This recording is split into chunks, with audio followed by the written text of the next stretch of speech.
پطرس کا پہلا عام خط اور اس کا دوسرا باب۔ لیکن تم ایک برگزیدہ نسل، شاہی کاہنوں کا فرقہ، مقدس قوم اور ایسی امت ہو جو خدا کی خاص ملکیت ہے، تاکہ اس کی خوبیاں ظاہر کرو، جس نے تمہیں تاریکی سے اپنی عجیب روشنی میں بلایا ہے۔ پہلے تم کوئی امت نہ تھے، مگر اب خدا کی امت ہو۔ تم پر رحمت نہ ہوئی تھی، مگر اب تم پر رحمت ہوئی۔ اے پیارو، میں تمہاری منت کرتا ہوں کہ تم اپنے آپ کو پردیسی اور مسافر جان کر ان جسمانی خواہشوں سے پرہیز کرو جو روح سے لڑائی رکھتی ہیں،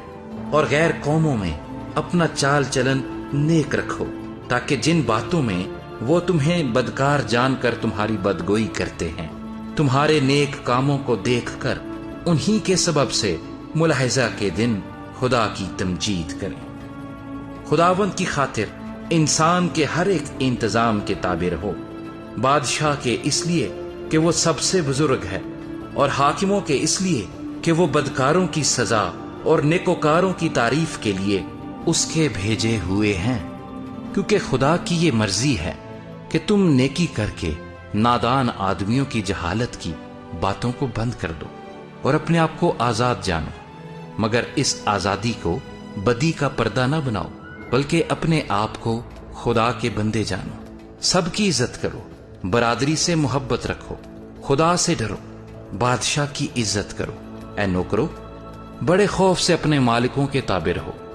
نہ صرف نیکوں اور حریموں ہی کے بلکہ بد مزاجوں کے بھی، کیونکہ اگر کوئی خدا کے خیال سے بے انصافی کے باعث دکھ اٹھا کر تکلیفوں کی برداشت کرے تو یہ پسندیدہ ہے، اس لیے کہ اگر تم نے گناہ کر کے مکے کھائے اور صبر کیا تو کون سا فخر ہے؟ ہاں، اگر نیکی کر کے دکھ پاتے اور صبر کرتے ہو تو یہ خدا کے نزدیک پسندیدہ ہے۔ اور تم اسی کے لیے بلائے گئے ہو، کیونکہ مسیح بھی تمہارے واسطے دکھ اٹھا کر تمہیں ایک نمونہ دے گیا ہے، تاکہ اس کے نقشے قدم پر چلو۔ نہ اس نے گناہ کیا اور نہ اس کے منہ سے کوئی مکر کی بات نکلی، نہ وہ گالیاں کھا کر گالی دیتا تھا اور نہ دکھ پا کر کسی کو دھمکاتا تھا، بلکہ اپنے آپ کو سچے انصاف کرنے والے کے سپرد کرتا تھا۔ وہ آپ ہمارے گناہوں کو اپنے بدن پر لیے ہوئے صلیب پر چڑھ گیا،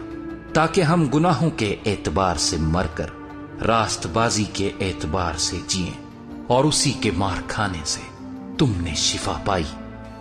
کیونکہ پہلے تم بھیڑوں کی طرح بھٹکتے پھرتے تھے،